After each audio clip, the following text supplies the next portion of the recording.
স্বাস্থ্য খাতে বাজেট বেড়েছে, কিন্তু বেড়েছে সেটা হলো আমাদের আশা আকাঙ্ক্ষা বেড়েছে।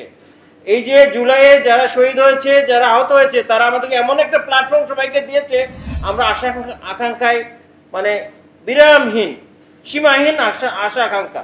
তো এগুলোকে কম সময়ের মধ্যে এগুলোর ফল প্রতিফলিত হওয়া খুবই কষ্টকর। আমি সবসময় বলে আসি, যে কোনো সুযোগ না দিলে আমি তো কোনো কাজ করতে পারবো না, আর আমাকে সুযোগ দিলে সময় দিতে হবে, আর সময় দিতে হলে আপনাদের মতো সহযোগী লাগবে। সো আমাদের সবকিছু সম্মিলিত চেষ্টায় আমরা উপস্থাপন করার চেষ্টা করব। ওপির বিষয়ে আসি। ওপি বিষয়টা হচ্ছে যে অপারেশন প্ল্যান এত ডিপেন্ডেন্ট ছিল যে অন্যের প্রতি আমাদেরকে ডিপেন্ড করছে, এবং এটা একটা ট্রান্সপারেন্ট ছিল না। অবারিত টাকা পয়সা এসেছে, হিসাববিহীনভাবে এগুলো খরচ হয়েছে। আমার বন্ধু শিশির মোড়ল একবার বললো যে করোনার টাকা পয়সার কি হয়েছে আমাকে জানাও, এটা জানাই উপদেষ্টা মহোদয়ের কাছে আমি দিলাম, সেখানে আলোচনা হয়েছে। আর এক বলে রিসার্চ কি হয়েছে।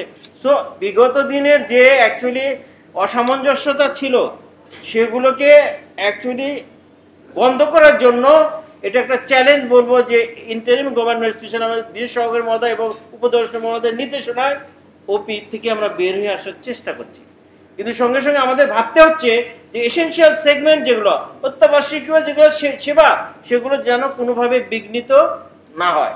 এই জন্য যেগুলো এসেনশিয়াল সেগমেন্ট সেগুলোকে অ্যালাইন করার জন্য আমরা কিছু ডিপিপি স্বাস্থ্য মন্ত্রণালয়ের মাধ্যমে অর্থ মন্ত্রণালয়ে পাঠিয়েছি, কিন্তু সেখানে কিন্তু নিয়ম নীতি আছে।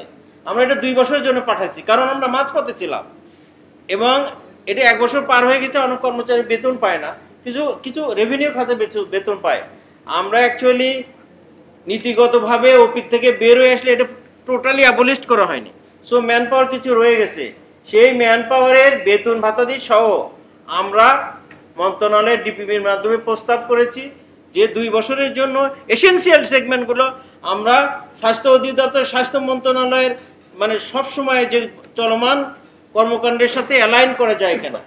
এবং এটাও আপনারা জানেন মানে এনজিও যে সাপোর্ট সেটা অনেক কমে এসেছে। সো গভর্নমেন্ট তার নিজের পায়ে দাঁড়াতে হচ্ছে, কিন্তু বাজেটের মানে সংকুলনের বিষয় আছে, সীমাবদ্ধতার বিষয় আছে। অর্থ মন্ত্রণালয় বলেছে যে কোনোভাবে আমরা বাজেট যে বছর চলে গেছে সে বছর বাজেট আমরা নির্ধারণ করতে পারবো না। অল্টারনেটিভ ওয়েতে তারা চেষ্টা করছে কোনোভাবে এটা ম্যানেজ করা যায় কিনা। আমরা প্রক্রিয়াধীন আছি। আর যারা ওপিতে আছে তাদেরকে তো পুরো জিনিসটা অ্যাবলিশ না হওয়া পর্যন্ত, ফাংশনাল যে বিষয়টা এস্টাবলিশ না হওয়া পর্যন্ত ওদেরকে তো আমরা এখন বের করতে পারছি না। তবে আউটসোর্সিংয়ে যারা ছিল তাদেরকে আমরা বলেছি এটা আপনাদের চাকরি নয়, আপনাদেরকে সেবা কিনেছি, ভবিষ্যতে যদি কোথাও আপনাদের অভিজ্ঞতা আমরা কাজে লাগাতে পারি আপনাদেরকে সহানুভূতির সাথে বিবেচনা করা হবে। এটি হলো মূল বিষয়। এবং যারা ওপিতে কাজ করছে, যারা গভর্নমেন্টের সার্ভেন্ট, তারা কাজ করেই যাচ্ছে। আর কিছু আছে এসেনশিয়াল পার্ট, তাদেরকে বেতন ভাতা দিয়ে ছাড়াই তারা কাজ করে যাচ্ছে, তাদের ব্যাপারে আমরা উপস্থাপনা করেছি, কিন্তু এখন এটা শুরা হয়নি। মানে এইটা গভর্নমেন্টের টাকা আসার আগে তো অনেক কিছু পার হয়ে আসতে হয়, নীতির বাইরে কেউ যেতে পারবে না। সো এই বিষয়গুলো এই পর্যায়ে আছে।